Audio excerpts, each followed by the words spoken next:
Bienvenidos una vez más a la sede del Centro de Prensa Internacional del Ministerio de Relaciones Exteriores de la República de Cuba. De inmediato iniciamos la conferencia de prensa del Ministerio de Salud Pública sobre la actualización de la situación epidemiológica del país frente a la COVID-19. Nos acompaña, como ya es habitual, el doctor Francisco Durán García, director nacional de epidemiología del MINSAP. Doctor, buenos días. Ustedes, a día que nos sigue desde para allá y apoya la transmisión, y a la población que nos sigue también todos los días, incluyendo los fines de semana, sábado y domingo. Bueno, noticias agradables, no tenemos fallecidos, importante cada vez que podemos dar esa información.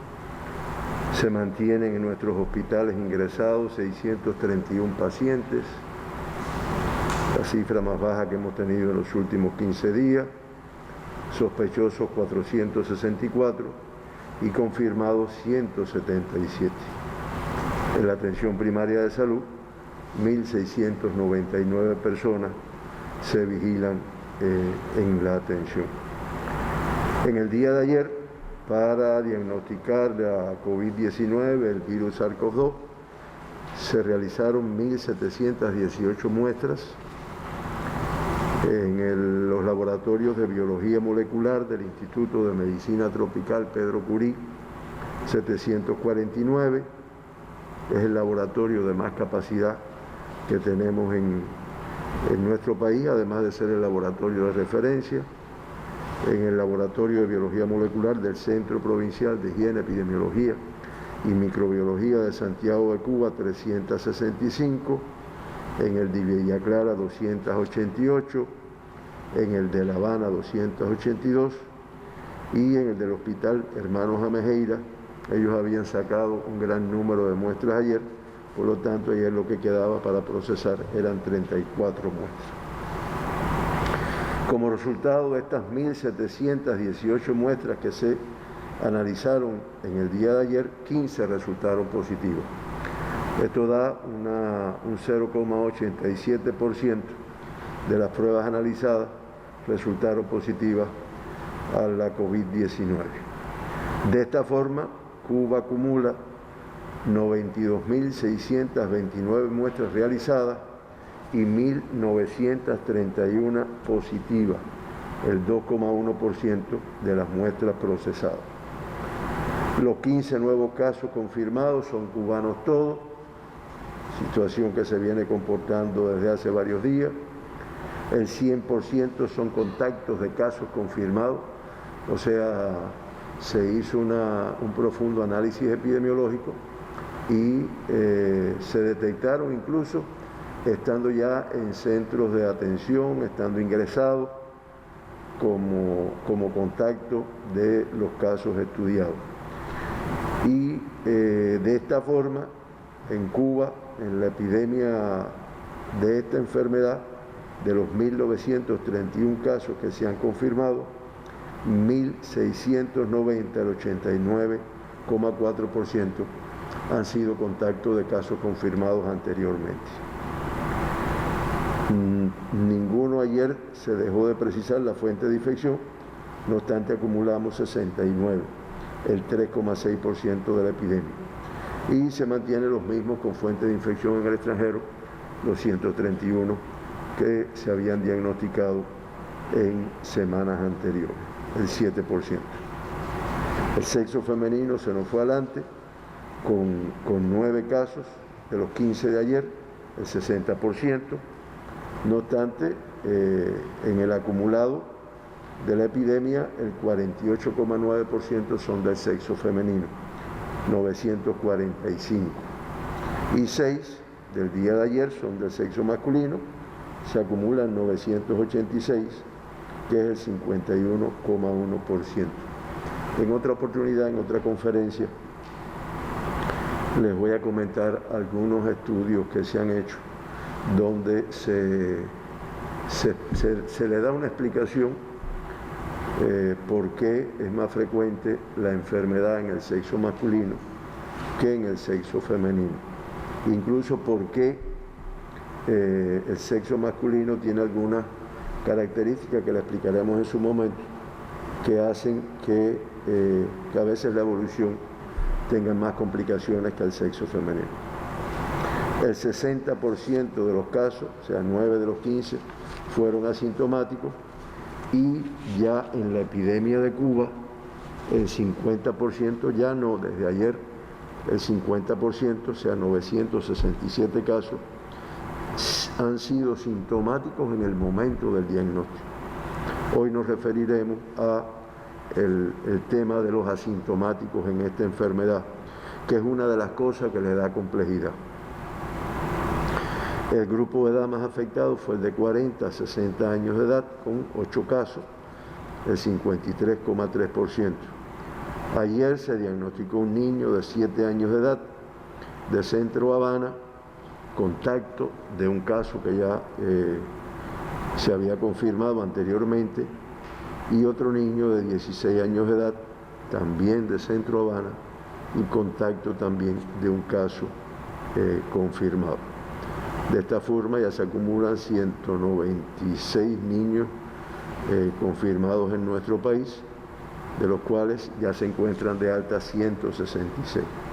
Y como siempre reiteramos, por lo que representa cualquier persona en nuestro país, pero un niño más, ninguno con una evolución desfavorable de la enfermedad. Por provincias fue La Habana en primer lugar, tiene el 86,6% de los casos diagnosticados ayer, de los 15 casos. En La Habana estos 13 casos se concentran en Centro Habana, 5, en Boyeros, Arroyo Naranjo, La Lisa, Habana Vieja, Cotorro, Cerro, Guanabacoa y Plaza de la Revolución, 1 en cada uno de estos municipios. En la provincia de Matanza se diagnostica un caso en el municipio Matanza, y en el caso de la provincia de Ciego de Ávila se confirma un caso en el municipio Morón, de un evento que está abierto ahí en esta provincia, en Turiguano. De los 1.931 pacientes diagnosticados, se mantienen ingresados, de los confirmados, 177. Es lo que para los análisis epidemiológicos, los análisis matemáticos, le llaman los casos activos. Son los que todavía están ingresados con confirmación de la COVID-19. Un dato importante, de estos 177, el 97,4%, o sea 173, tienen una evolución clínica estable, sin complicaciones de la enfermedad. Lamentablemente tenemos que recordar los 81 fallecidos que acumulamos en nuestro país, lo cual nos da una letalidad de un 4,19%. Ahora, desde el punto de vista de la tasa, que es un dato que también nuestra población maneja, la tasa de incidencia de casos positivos hasta la noche de ayer, hasta las 12 de la noche de ayer, por provincia, pues como dijimos también, no vamos a referirnos a lo que ha pasado desde que comenzó la epidemia o la pandemia en Cuba, sino a los últimos 15 días. Y de esta forma podemos decir que la provincia de Matanza tiene la tasa más elevada de nuestro país, 8,2 por 100.000 habitantes, igual a la del día de ayer. La provincia de La Habana incrementa a 5 por 100.000 habitantes, Ciego de Ávila 1,1, Camagüey 1, Villa Clara 0,9 y Pinar del Río 0,3 por 100.000 habitantes. Estas últimas 4 provincias, en comparación con el día de ayer, tienen una disminución. De ahí, bueno, Las Tunas con 0,2, Las Tunas, Santi Espíritu y Artemisa con 0,2, y las restantes provincias no han confirmado casos en los últimos 15 días. Por lo tanto, la tasa de incidencia por 100.000 habitantes, o la tasa de incidencia de esta provincia es 0 en estos momentos, desde el día de ayer. Nos estamos refiriendo a Mayabeque, Holguín, Municipio Especial Isla de la Juventud, la provincia de Cienfuegos, Santiago de Cuba, Guantánamo y Granma. Momento importante para arreciar las medidas de restricción, de control, para evitar que se pueda producir una transmisión en su territorio o que pueda venir alguna persona infectada que no se detecte y por lo tanto pueda crear una pequeña transmisión como hemos tenido en algunas ocasiones. Reitero, no es para desmontar nada, es sencillamente para alertar de la necesidad de continuar reforzando las medidas en estos territorios. Ahí yo había dicho que la letalidad con los 81 fallecidos acumulados en Cuba es de un 4,19%. Con esta letalidad, Cuba se mantiene en el lugar número 15 en la región de las Américas, y la región de las Américas, como vamos a ver al final, pues tiene una letalidad de 5,93 como promedio en la región. 12 países tienen la tasa de letalidad por encima de 5,93. Podemos decir, recordar los 2 pacientes que se evacuaron de nuestro país al principio, y en el día de ayer, otro indicador favorable. Recuerden que dijimos que se confirmaron 15 casos, sin embargo se dieron 40 altas en el día de ayer. Y así podemos decir que ya de los 1.931 pacientes diagnosticados en Cuba, 1.671, el 86,5%, están recuperados, están de alta, están incorporados a su actividad, aunque dentro de ellos hay algunos que todavía están en la vigilancia estricta que se mantiene 14 días después de la alta clínica del paciente. Hoy mantenemos un crítico y 3 graves, lo mismo del día de ayer. La paciente crítica en la provincia de Villa Clara, en el Hospital Militar Manuel Fajardo, y los 3 graves, los 2 que son de La Habana, que están en el Hospital Salvador de Allende, y uno de Matanza en el Hospital Militar Mario Muñoz Monroy.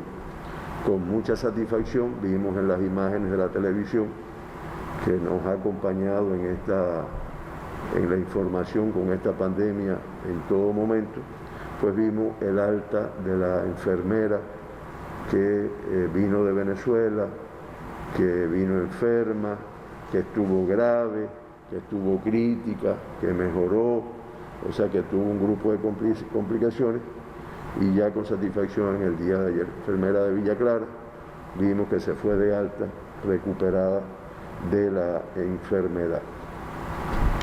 Como dije, 1.671 pacientes, los graves ya los dijimos, y el mundo, que aunque quisiéramos que el mundo, la verdad, todos quisiéramos, primero por las personas que viven en esos países, y segundo, para que el mundo pueda tener una cierta tranquilidad, pues de todas formas las noticias no son muy buenas. Fíjense que se está planteando de tal vez el epicentro ponerlo en América Latina, por el número de casos que se han ido confirmando. No obstante, se mantienen los 185 países con casos de COVID-19. El día de ayer se confirmaron ni más ni menos que 106.604 casos en el mundo.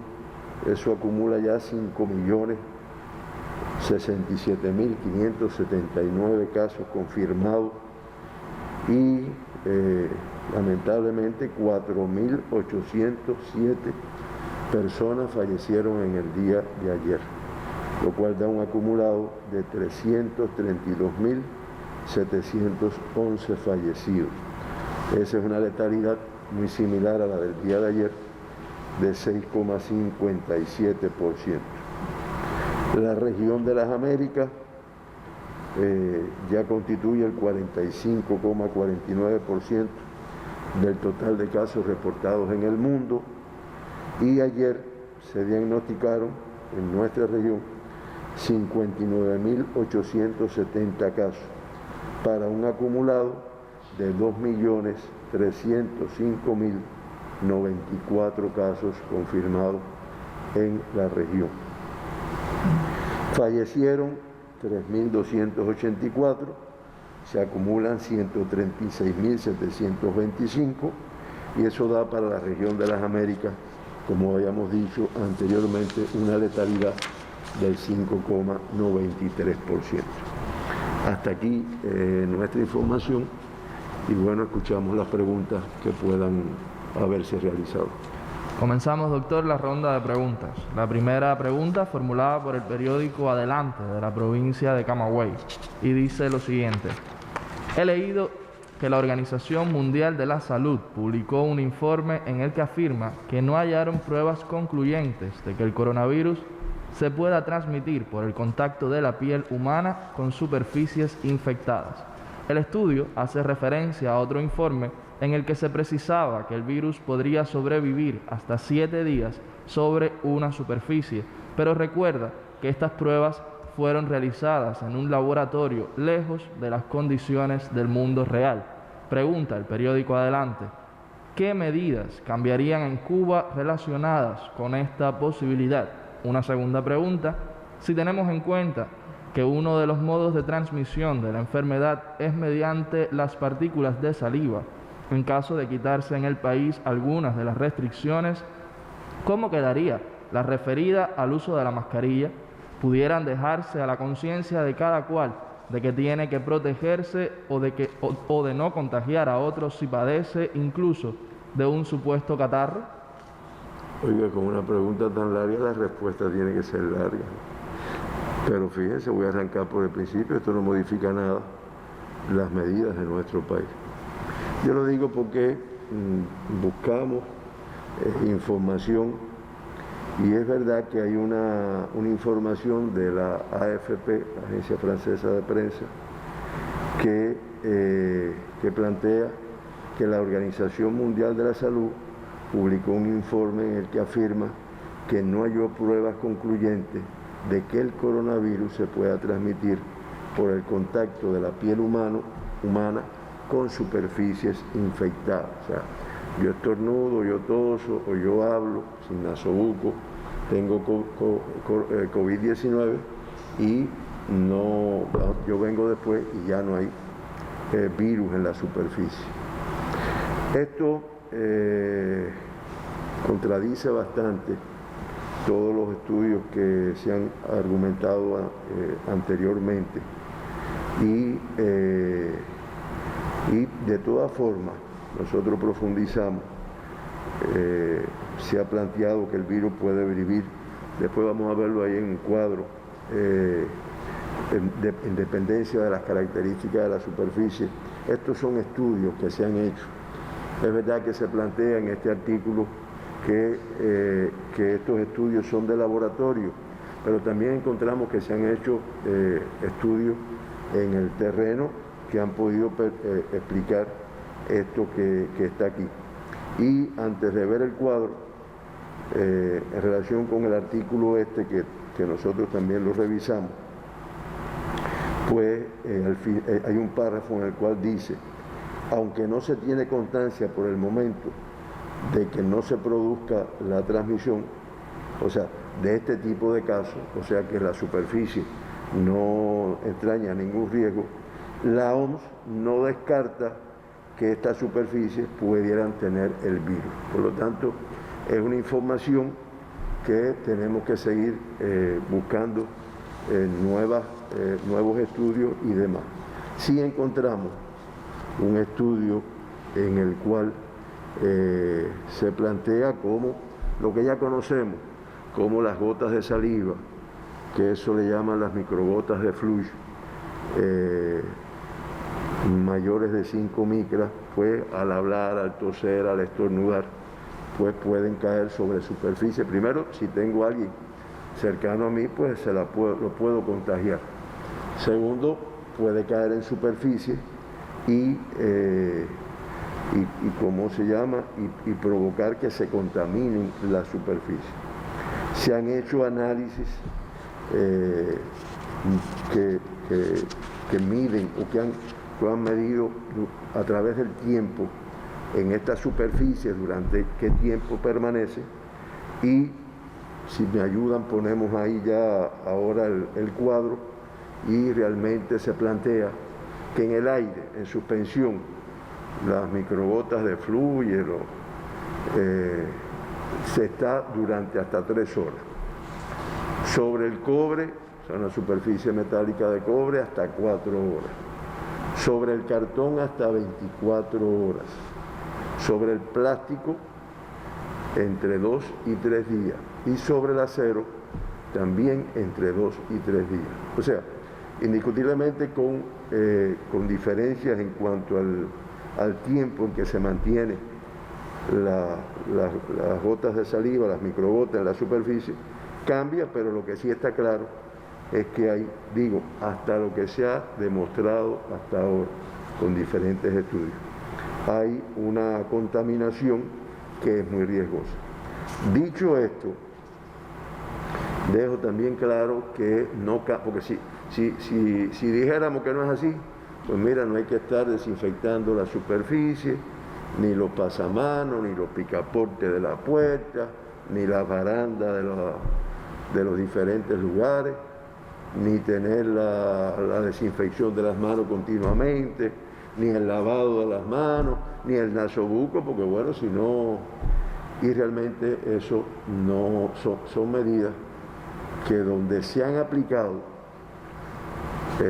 incluyendo nuestro país, es lo que nos ha permitido, estamos casi seguros, junto con las otras cosas que ya hemos explicado varias veces, es lo que ha permitido que se vaya logrando un cierto control de la enfermedad. Por lo tanto, no se modifica nada. Ayer yo leí un artículo que salió en Cuba Debate que plantea las 10 cosas que vinieron para quedarse, que está muy bueno. Entre ellos son todas estas cosas desde el punto de vista higiénico que nos van a dar muy buenos resultados, no solo ya para el COVID, el día que vaya disminuyendo, sino para todo un grupo de enfermedades infecciosas que también se transmiten a través de esta contaminación que hacemos de la superficie. Es lo que podemos decir. Doctor, algunos usuarios en redes sociales realizan la siguiente pregunta: ¿por qué en Cuba hay tantos casos asintomáticos? ¿Es así en el resto del mundo? Sí, ya yo en una oportunidad aquí traje un trabajo que se hablaba de un 80% en el mundo de casos confirmados, y en el momento eran asintomáticos. Incluso este es uno de los aspectos que complejizan la enfermedad. Ellos complejizan porque hay enfermedades que desde el primer momento, pues usted tiene síntomas, se detecta, tú lo sientes, la población se da cuenta y acude. Pero esta, como transmite previo a la aparición de los síntomas, y yo digo transmite porque se han hecho estudios en los asintomáticos, se ha visto que ha estado presente el virus en esas personas, y se ha visto que tiene además una carga viral un poquito elevada que puede provocar la transmisión, aún sin síntomas. Nosotros buscamos también información más actualizada, y esto se asocia, o sea, yo lo expliqué ayer, o sea, está el presintomático, ese se sabe que ya va a tener síntomas. Está el posintomático, o sea, ya se desaparecieron los síntomas y seguí transmitiendo con virus presente por lo menos. Y está el asintomático, el portador, que nunca ha tenido síntomas de la enfermedad, y sin embargo un día tú lo coges y detectas que es positivo a la prueba. Hay otras enfermedades, también lo he dicho. Hay una que es la fiebre tifoidea, que es una enfermedad de transmisión digestiva que se produce por un germen que es la Salmonella tif, y siempre se cita como el ejemplo más famoso de los portadores de la enfermedad, porque son personas que nunca han tenido síntomas, sin embargo van eliminando la enfermedad. Yo busqué varios trabajos y para tener ya incluso por cientos específicos, y se pone un ejemplo de un estudio que se hizo en Italia, que sabemos que ha tenido una afectación importante, y que se encontraron que el 43% de los positivos de coronavirus no mostraban ningún síntoma en el momento que se les realizó la prueba.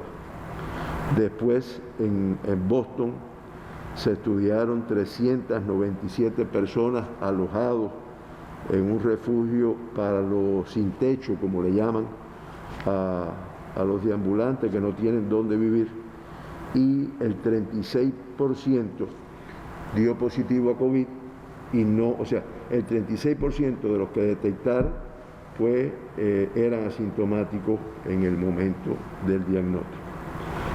Y los ciudadanos japoneses, recuerden aquel momento en que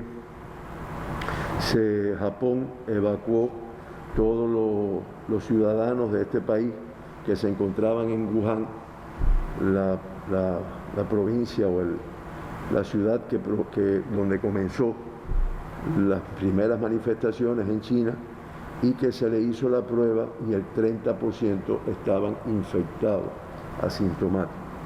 Nosotros, para ya aterrizar a nuestra realidad, en el 50% de los casos que se han diagnosticado, se ha visto que son asintomáticos a la enfermedad.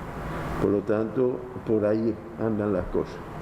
Entre un 30, un 40, un 50% Y reitero, esto, además de interesante desde el punto de vista científico, es importante para las medidas de protección, para la búsqueda, como han hecho otros países, no muchos, pero como han hecho otros países, nosotros también, de casos asintomáticos en la población que aparentemente no tiene ningún riesgo, y que, como ya hemos explicado aquí, hemos encontrado en esa población casos positivos a la COVID-19 con el SARS-CoV-2 que no tenían ningún síntoma de la enfermedad. Es lo que podemos decir en relación con los asintomáticos.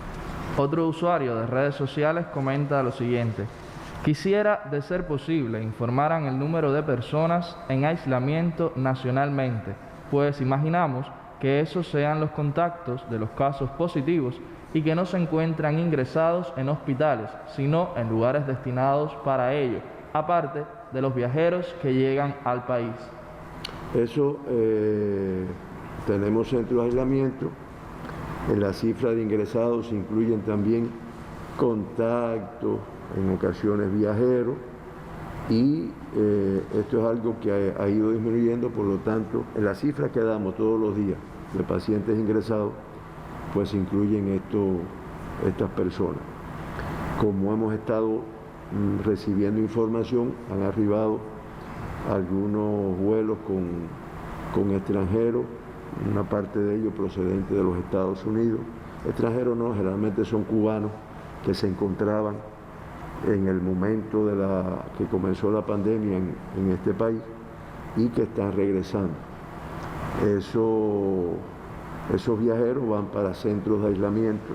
La cifra se está dando ya en esto, pero vamos a especificarlos en centros de aislamiento, porque tienen que estar en aislamiento durante 14 días, donde además se les realiza una prueba para determinar que no tenga la enfermedad, antes de ir para sus casas, para donde ellos vengan a incorporarse. Pero eso está dentro de la cifra que damos aquí. Doctor, terminamos así la ronda de preguntas. No obstante eso, nos gustaría comentar... Dice, Georgina te está diciendo que no. No. Nos gustaría comentar, doctor, algunos temas que la población son recurrentes constantemente en las preguntas e inquietudes que nos hace la población. Decía usted hace algunos días que si algo ha demostrado la sostenibilidad a pesar de la COVID-19 ha sido nuestro sistema de vacunación. ¿Quisiera usted ampliar al respecto? Sí, yo le he reiterado, porque en una oportunidad al principio hubo dudas en cuanto a si se paraba, si no se seguía el esquema de vacunación. Y reiteramos, como mismo hemos dicho en las intervenciones anteriores, que el programa de vacunación, el esquema de vacunación de nuestro país, que además con 11 vacunas, de las cuales 8 son de producción nacional, eso es un logro del potencial científico de Cuba, que protegen contra 14 enfermedades, muchas de las cuales ya son eliminadas en nuestro país, pues se mantiene igual. O sea, no ha tenido ninguna, no se ha parado, se sigue vacunando según las vacunas que corresponden por grupo de edad. Y sí también reiteramos que ya nuestra población estaba acostumbrada a que para esta fecha se hubieran hecho una campaña, que es la campaña de la vacunación antipolio, las goticas, que esa, como es campaña y conlleva movilización de muchas personas, de muchos niños, pues sí se ha decidido prolongar. O sea, no se va a hacer ahora, aunque se va a hacer más adelante. Y eso no entraña riesgo porque nuestra población está protegida. Y de todas formas, la otra, que es la campaña de vacunación antigripal, que protege transitoriamente contra otros virus influenza, virus sincitial respiratorio, o sea, otros virus que causan infección respiratoria aguda, esa también se ha decidido posponerla hasta que disminuyan la incidencia y las medidas de restricción. O sea, se va a realizar, contamos con las vacunas, lo que en este momento, si estamos recomendando que no haya concentraciones de personas, movimiento de personas, en estos casos serían niños que vendrían a vacunarse, la mayor parte, también los adultos se nos administran alguna vacuna, pues no podemos provocar que eso lo conceda. Ahora, el esquema normal que tiene el niño cuando cumple tantos meses, cuando cumple tantos años, ese se mantiene igualito. Me decían cuando hemos hablado de la vacunación, el tema del nasobuco, del niño, eso es complejo. El nasobuco en un niño es complejo y mientras más chiquito, más complejo todavía. Y la única, es correcto que se le ponga, porque lo estoy exponiendo a un lugar que puede que hayan personas que estén contagiadas con la enfermedad.